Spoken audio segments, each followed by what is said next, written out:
સમજી લો કે દુનિયા એમ કે ભોળોનાથ નો કોઈ મા બાપ નથી. કોણે કીધું? અચ્છા. ભોળાનાથ ના મા બાપ હોય ને, ત્રિલોક નો નાથ એ અનાથ થોડો હોય.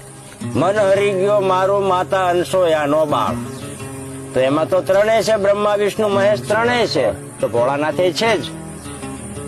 એટલે એના માતાજી ગણાય માં અનસોયા, પિતાજી ગણાય અત્રિ ઋષિ, નો ડાઉટ. એમાં કોઈને સંકેત હોય તો કાઢી નાખે. હા, એક પેલું શાસ્ત્રમાં આવે છે કે બાળક બનાવીને ઘોડિયા. નાના નાના બાળકો બનાવી દીધા હતા, પછી પાછા હતા એમને એમ કરી દીધા. એટલે માતાજી રડવા માંડ્યા હતા અનસોયામાં કે તમે આમાં કિલોલ કરતા હતા, મને આનંદ આવતો. પછી ત્રણેયમાંથી એક અંશ આપ્યો ને ભગવાન દત્તાત્રેય. અને જ્યાં દત્તાત્રેય નું નામ આખા દીમાં એક વાર લેવાય ને, ન્યાય કળયુગ કે આવી ન કે આસુરી શક્તિ એટલામાં ઉભી ન રહી હતી. આ દત્ત ભગવાન નો પાવર છે. હા બાપુ.